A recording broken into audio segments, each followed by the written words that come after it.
হলো টুনি। টুনির বাবা মা মারা যাওয়ার পর টুনি একা হয়ে পড়ে এবং টুনি বুঝতে পারে না সে এখন কি করবে। তাই টুনি নিজের জীবন নির্বাহ করার জন্য ভিক্ষা করতে থাকে। আমি যে কি করব, লোকের বাড়িতে ভিক্ষা চাইতে একদম ইচ্ছা করে না। সবাই কত কথা বলে, কত গালি দেয়, কিন্তু এক মুঠো ভাত কেউ দেয় না। যাই, আজকে পাশের গ্রামে যাই, কেউ যদি আমাকে দয়া করে এক মুঠো ভাত খেতে দেয়। টুনি ভিক্ষা করার জন্য বাড়ি থেকে বেরিয়ে পড়ে। কি রে টুনি, সকাল সকাল আমার বাড়িতে কি করতে এসেছিস? দিদি, আমি 2 দিন থেকে কিচ্ছু খেতে পারিনি, তুমি আমাকে সাহায্য করো, আমাকে 2 মুঠো ভাত খেতে দাও না। তুমি আমাকে খেতে দাও, আমি তোমার ঋণ কোনোদিনও ভুলবো না। দেখ, এসব আজে বাজে কথা এখানে এসে বলিস না। আমরা দিনরাত কষ্ট করে পেটের ভাত জোগাড় করি, এখানে তুই কোনো খাবার পাবি না। বেরিয়ে যা, বেরিয়ে যা এখান থেকে। দিদি, তুমি যদি খাবার দিতে না পারো আমাকে 1000 টাকা ধার দাও, আমি তোমাকে পরে দিয়ে দেব। তুমি আমাকে 1000 টাকা দিয়ে সাহায্য করলে আমি একটা ফলের ব্যবসা খুলতে পারবো। সেই ফলের ব্যবসা দিয়ে আমি তোমার টাকা পরিশোধ করব।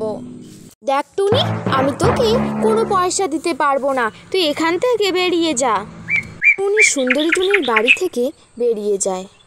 এরপর টুনি ময়নার বাড়িতে যায়। টুনি, সকাল সকাল কি তোর মুখটা দেখাতেই হবে? রোজ রোজ এক ঘটনা আমার একদম ভালো লাগে না।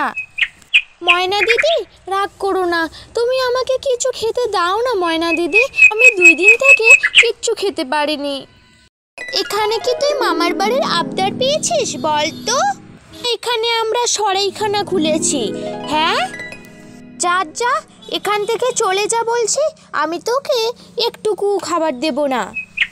ময়না দিদি, তুমি আমাকে খাবার না দাও আমি কিছু বলবো না, আমাকে 10,000 টাকা ধারে দাও না, আমি একটা ব্যবসা খুলতে চাই গো। আমার কাছে কোনো টাকা নেই এখন, যখন টাকা হবে তোকে আমি ডেকে নেব, এখন যা এখান থেকে। টুনি মন খারাপ করে ময়নার বাড়ি থেকে বেরিয়ে যায়। টুনি জঙ্গলে চলে আসে। মা বাবা, তোমরা দুজন এত কষ্টের মধ্যে আমাকে কেন ফেলে রেখে গেলে? আমি আর ওই গ্রামে কিছুতেই ফিরে যাব না, আমি এখানেই থাকবো। টুনি যখন কাঁদতে থাকে সেই পথ দিয়ে এক ডাইনি যাচ্ছিল।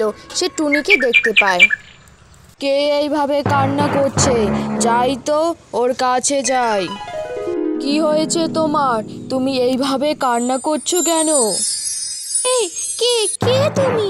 তোমাকে দেখে আমার অনেক ভয় করছে, তুমি যাও এখান থেকে। তুমি আমাকে ভয় পেও না, আমি অনেক ভালো ভূত। বলো তোমার কি কষ্ট, আমি তোমার কষ্ট দূর করে দেব। তারপর টুনি ডাইনিকে সব ঘটনা খুলে বলে। ও, তাহলে এই ব্যাপার।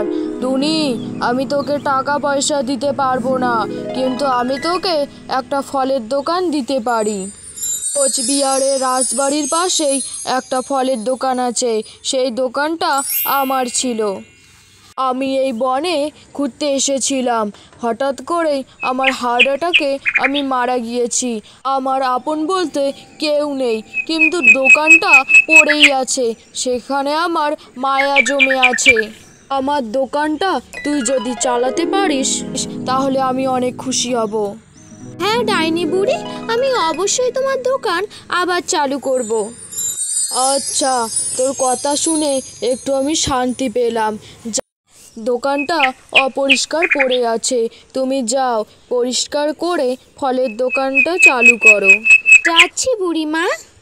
তারপর টুনি সেখান থেকে চলে যায়। এভাবেই অনেক দিন কেটে যায়। টুনির দোকান এখন অনেক উন্নত হয়ে গেছে, এখন সবাই টুনির দোকান থেকেই ফল শাকসবজি নেয়। দিনের মধ্যে টুনি অনেক বড় লোক হয়ে ওঠে। ডাইনি বুড়ি, তোমাকে অনেক ধন্যবাদ, আমি এক মুঠো খেতে পাচ্ছি শুধুমাত্র তোমার জন্য।